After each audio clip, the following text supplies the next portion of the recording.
orang tua mungkin merasa saya nggak terlalu rohani banget juga Iya, sih iya, Tan. iya. Sibuk kerja mungkin atau karena masa lalu dari kedua orang tuanya yang enggak deh, jangan saya deh yang ngajarin. Ini orang tua hari-hari ini sedang kembali menyesuaikan diri soal sekolah anak ya. Sekolah anak yang Kalau kemarin udah mau happy gitu ya. iya, Akhirnya onsite. Saya tidak ngajar anak di rumah. iya, sekarang online lagi.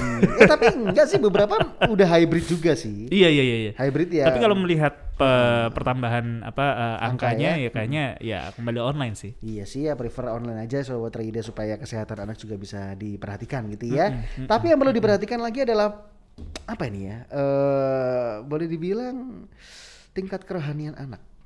Ya nggak sih Pak? Cara ngukurnya ya gimana Cara ya? ngukurnya. Apakah yang setiap hari pagi malam doa Iya. nyebut nama Tuhan Yesus itu tingkat kerohaniannya sudah tinggi atau gimana? Atau caranya memilih pergaulan, atau caranya secara mandiri ke gereja gitu ya. Pagi-pagi udah jam 6, udah di ruang tamu.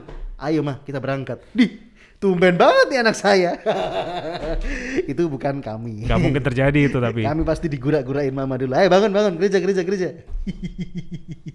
Tingkat kerohanian anak bagaimana mengukurnya? Hari ini kita bicara sama siapa? Kita akan bicara bersama seorang konselor dari Telaga Kehidupan, ada Ibu Anita Syaria Gunadi. Kita mau sapa dulu Ibu Anita. Shalom. Halo. Shalom Bu Anita, halo.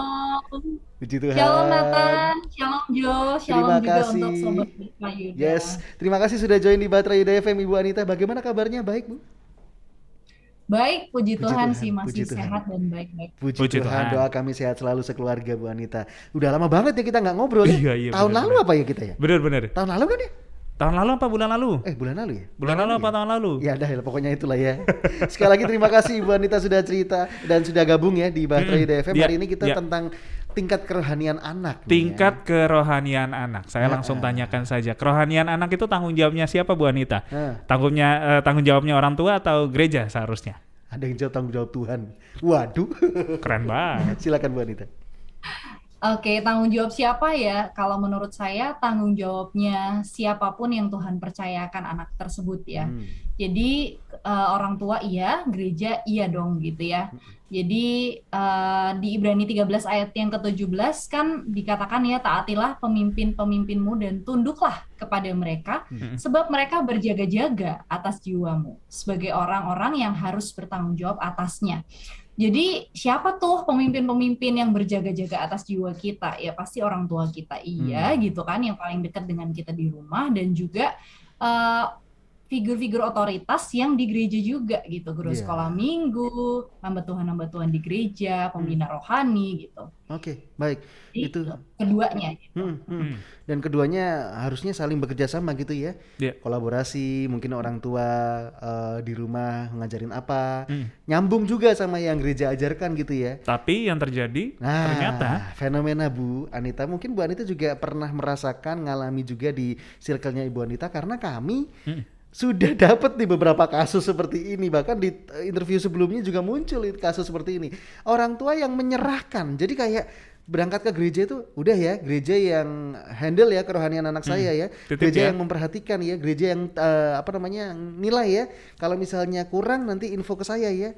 Nanti kalau apa-apa info ke saya, kalau misalnya butuh sesuatu. Nah, itu jadi orang tua serahkannya ke gereja. Pokoknya anak saya kalau urusan kerohanian gereja, dipilihkan gereja yang bagus misalnya ya, tanpa orang tua merasa penting untuk juga ikut campur dalam perkembangan kerohanian anak. Alasan yang kuat lainnya adalah orang tua mungkin merasa saya nggak terlalu rohani banget juga Iya, sih kan. iya. Sibuk kerja mungkin, atau karena masa lalu dari kedua orang tuanya yang enggak deh, jangan saya deh yang ngajarin. Bagaimana pandangan Ibu akan hal itu? Oke, jadi ketidaksinambungan gitu ya akhirnya ya, kemudian diserahkan, ya udah gereja aja yang urus gitu ya, tidak ada sinambung antara orang tua dan juga gereja. Nah sebenarnya fenomena ini ya yang membuat kami di Telaga Kehidupan itu membuat ada program Bina Iman Anak yang melibatkan orang tua juga gitu. Jadi kurikulum kami bagikan ke orang tua ada worksheet-nya juga untuk memantau begitu ya, gimana anaknya, mengajarkan ulang gitu. Jadi ada kesinambungan itu, karena kami melihat sebenarnya kesenjangan itu, gap-nya itu perlu nih ada solusinya gitu ya. Jadi kami buat program itu gitu. Nah, sebenarnya satu sisi ya, secara kalau kita lihat dalam keseharian ya kita melihat juga ya orang-orang yang orang tuanya belum menjadi orang percaya, tetapi dia bisa tuh bertumbuh dan dimuridkan di gereja. Kalau saya dulu di pelayanan kampus ya, di mahasiswa dimenangkan, dimuridkan gitu ya, akhirnya menjadi bertumbuh gitu kerohaniannya gitu ya. Satu sisi kita melihat itu gitu. Tapi di sisi lain kita juga melihat ya peranan orang tua itu sangat penting gitu. Misalnya nih usia anak-anak, mereka belum bisa berpikir abstrak, belum mengerti. Mereka melihat figur otoritas di rumah itu yang paling nyata dan konkret untuk mereka. Sehingga biasanya kalau mereka punya figur ayah ya misalnya yang menuntut, misalnya ini contoh ya. Nah, mereka juga kurang lebih akan melihat bahwa Allah Bapa itu juga adalah figur yang menuntut juga, misalnya gitu. Jadi kalau kita melihat orang tua dampaknya relasi dengan anaknya tuh bisa seperti itu, ya tentu kita mau dong ya orang tua itu lebih baik ya terlibat dengan ini nih perkembangan kerohanian anaknya gitu. Apalagi ya kalau kita sebagai orang percaya ya, orang tua yang sudah percaya gitu. Itu tuh ada dampaknya gitu, relasi kita dengan anak tuh seperti apa gitu. Karena mulainya kan dari rumah ya, mereka lihat tuh figur otoritasnya itu yang kelihatan langsung tuh orang tua dulu gitu. Sebelum mereka ngerti Tuhan adalah figur otoritas yang terutama dalam hidup mereka gitu. Oke, ini ya pesan penting buat setiap kita orang tua Sobat Reid ya. Jadi ya dalam kesimpulannya adalah jangan langsung sepenuhnya udah gereja aja deh ya, di rumah kan urusan lain. Di rumah itu anak belajar soal urusan sekolah ya kan. Kalau kerohanian ya udah gereja aja ya. Nanti kalau nggak nyambung anak juga bingung gitu ya Bu ya. Kalau misalnya pas gerejanya ngajarin soal orang tua, lah orang tua saya aja begini, kayak bingung sendiri gitu ya. Otomatis tadi program yang bagus ya dari komunitasnya Ibu Anita yang ini nyambungin banget nih antara kerohanian dan orang tua juga yang harus bertanggung jawab untuk memperhatikan gitu ya, dan istilahnya turut juga mendukung perkembangan rohani si anak begitu ya.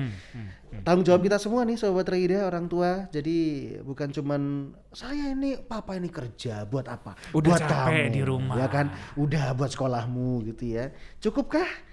Jawab sendiri saja. Seharusnya akan tidak begitu ya. Bahkan bisa berpikir seperti ini loh, di surga tuh kan enak, tinggal sama Tuhan, deket, nggak ada air mata ya. Mama bilang berarti enakan aku meninggalnya cepet aja ya. Sampai Alah kamu ngapain sih tanya kayak gitu? Bukan waktunya kamu tanya gitu. Kamu tuh masih kecil, belajar aja. Mama jelasinnya kamu nggak ngerti. Saya tahu sih itu karena alasan orang tua nggak tahu jawabannya. You are listening to